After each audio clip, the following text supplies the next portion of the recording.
RBI लोगों को सुरक्षित डिजिटल ट्रांजैक्शन और साइबर फ्रॉड से बचाने के लिए अवेयर कर रहा है, बावजूद लोग इस जाल में फंसी जाते हैं। उत्तर प्रदेश के वाराणसी में पुलिस ने ऐसे ही एक साइबर गिरोह का पर्दाफाश किया है, जो लोगों को नए नए तरीकों से अपना शिकार बनाता था, जिसके लिए बाकायदा कॉल सेंटर भी बनाया गया था।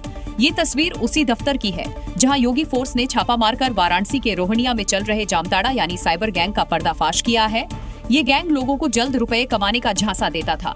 जो नहीं फंसते उन्हें डिजिटली अरेस्ट कर लेता, कभी रिलेटिव बनकर तो कभी ईडी सीबीआई बनकर।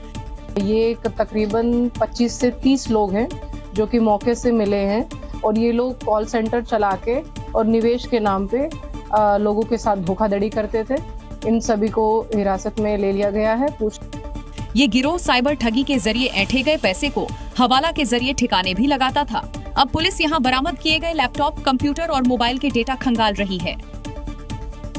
उत्तर प्रदेश के लखनऊ और जालौन में एबीवीपी कार्यकर्ताओं ने प्रदेश सरकार में मंत्री ओम प्रकाश राजभर का पुतला फूंका। कार्यकर्ताओं का ये विरोध मंत्री के उस बयान को लेकर था जिसमें उन्होंने छात्रों को गुंडा बताया था और छात्रों पर पुलिस लाठीचार्ज का समर्थन किया था, जिसके बाद भड़के छात्र सड़कों पर उतरे और मंत्री ओम प्रकाश राजभर के खिलाफ मोर्चा खोल दिया है।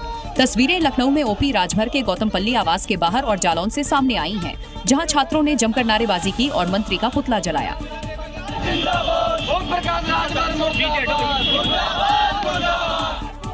एबीवीपी कार्यकर्ताओं का कहना था कि ओम प्रकाश राजभर का बयान न केवल छात्र हितों के खिलाफ है और उन्हें मंत्री पद से बर्खास्त कर देना चाहिए।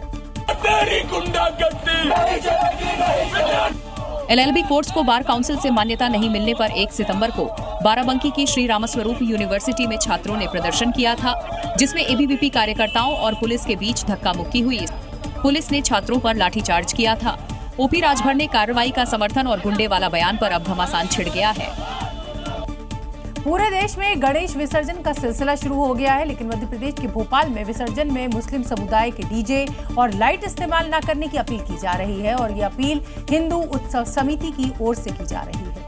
मुस्लिम समाज के लोगों को आप डीजे का काम देंगे तो उन्हें हमारे धर्म में से कोई आस्था नहीं रहेगी। ये फरमान आने वाले गणेश विसर्जन को लेकर भोपाल में जारी हुआ है। हिंदू उत्सव समिति का कहना है कि दूसरे वर्ग की बजाय हिंदुओं को रोजगार मिलना चाहिए, क्योंकि ये आस्था का मामला है।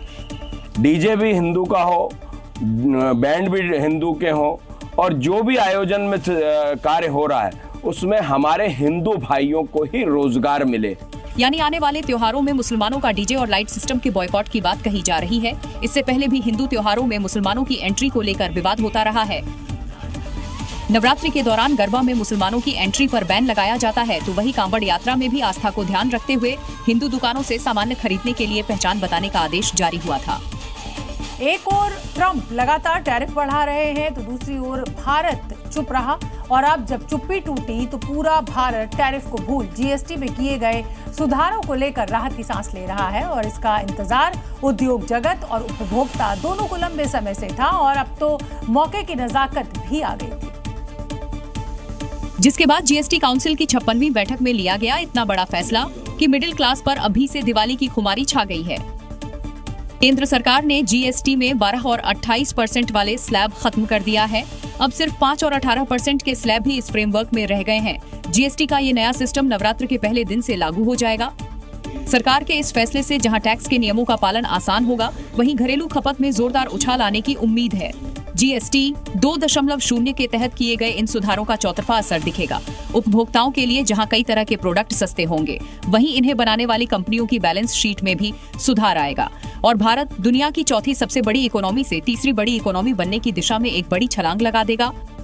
दीपावली का त्योहार आने में अभी करीब 1.5 महीने का वक्त बचा है, लेकिन बाजार का जोश अभी से हाई दिख रहा है और इसकी वजह है जीएसटी की नई दरें जो खरीदारी के लिए आपको मजबूर कर देंगी।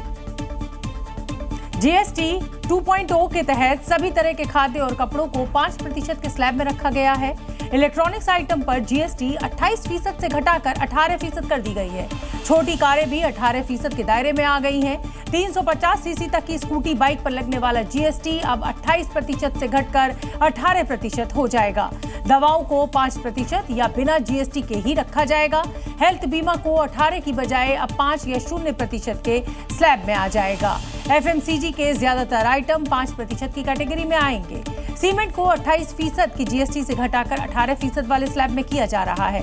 सैलून सर्विस भी 18% से घटकर 5% के स्लैब में आ जाएगा। वहीं सिनेमा पर लगने वाला जीएसटी 12% से घटाकर 5% करने का प्रस्ताव है। Zee News।